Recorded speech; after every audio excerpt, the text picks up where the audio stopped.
नेहा का मन बहुत बेचैन हो रहा था। एक अजीब सी घबराहट सुबह से हो रही थी। दीदी का भी सुबह से न जाने कितनी बार फोन आ चुका था। हर बार वही सवाल, कब निकल रही है तू? माँ बहुत याद कर रही हैं तुझे। क्या जवाब देती वह, जब खुद ही इंतजार कर रही थी कि कब इजाजत मिलेगी अपनी बीमार माँ को देखने जाने की। कितना गलत बोलते हैं सब कि कोई फर्क नहीं होता बेटे और बेटी में। सब झूठ है, बहुत फर्क होता है।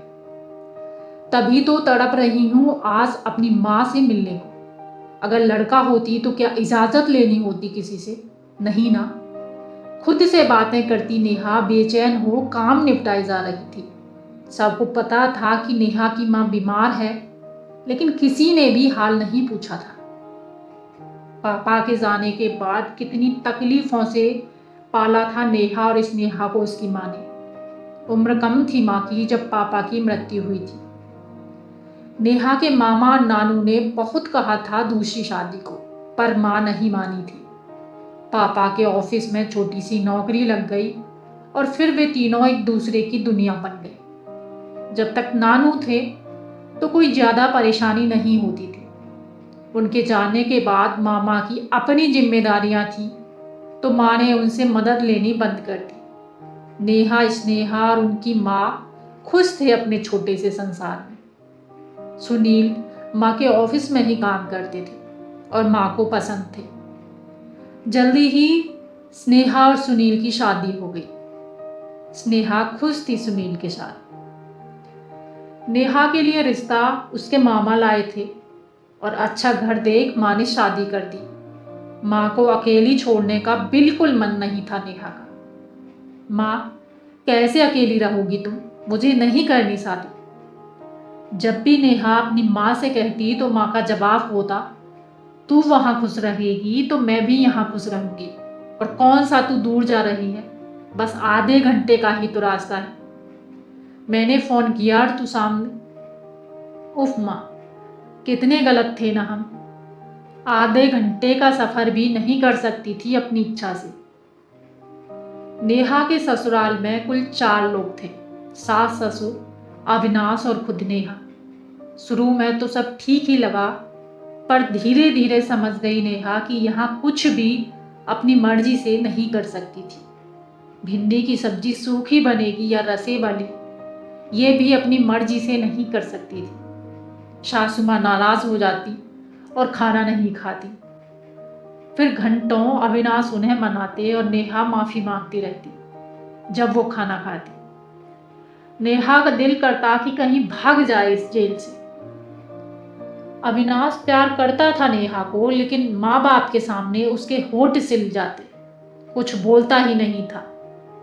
क्या गलत क्या सही जैसा विवेक ही खत्म हो जाता उसका। बहुत गुस्सा करती नेहा जब वो अकेले होते, पर अविनाश उसे हर बार मना लेता।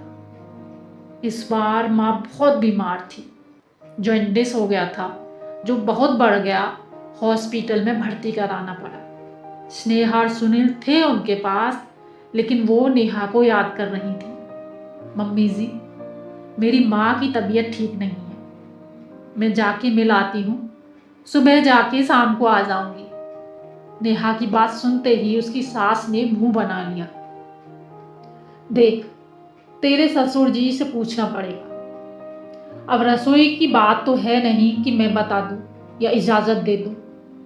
रिश्तेदारी का मामला तो मर्द ही संभालते हैं। लेकिन मम्मी जी, पापा जी तो शहर से बाहर हैं, आप कॉल करके पूछ लेती। नेहा का इतना कहना था कि सास ने तांडव शुरू कर दिया। अब इन छोटी छोटी बातों के लिए उनको परेशान करूं? बहुत सिर चढ़ गई हो ना तुम। नेहा चुपचाप रोती हुई अपने कमरे में आ गई। अविनाश सुन रहे थे सब, और नेहा को देख खुद को व्यस्त दिखाने को मोबाइल में घुस गए। नेहा को नफरत सी होने लगी थी अपने ही पति से। जब हिम्मत नहीं थी तो क्यों की शादी? तभी नेहा के मोबाइल पर स्नेहा का फोन आया।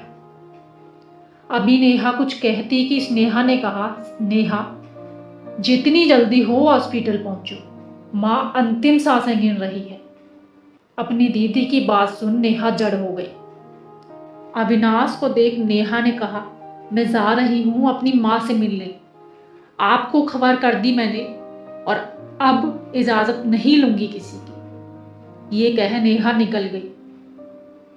हॉस्पिटल के गेट पे सुनील नेहा के जीजू मिल गए। अपने जीजू के साथ दौड़ती नेहा माँ के कमरे की तरफ बढ़ी। अभी कॉरिडोर में थी कि स्नेहा की चीख गूंजी।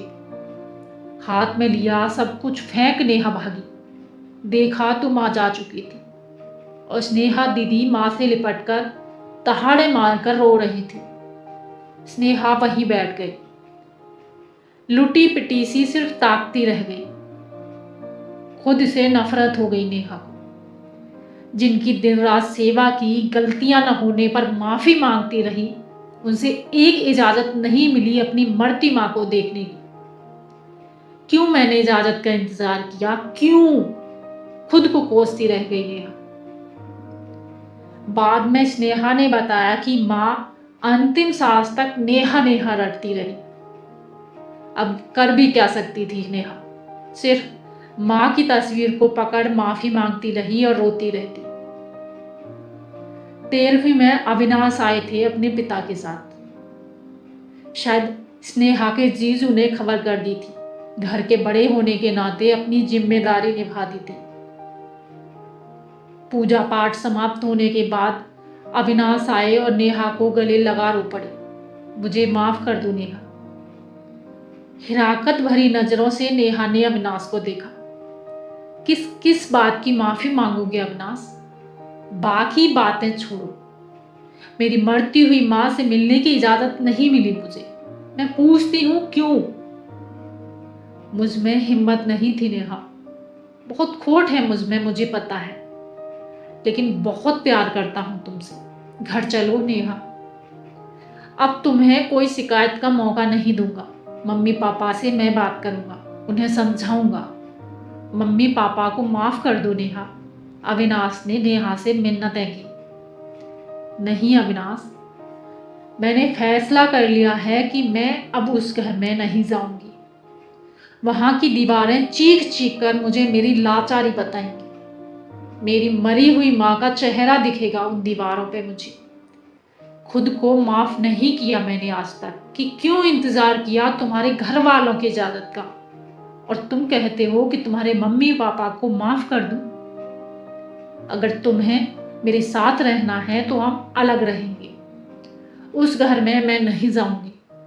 मुझे पता है इतनी हिम्मत नहीं तुम में कि तुम अपनी बीवी के साथ अकेले रहो। अगर मंजूर है तो ठीक, वरना अब हमारे रास्ते अलग हो चुके हैं। इतना कह नेहा ने कमरा बंद कर लिया।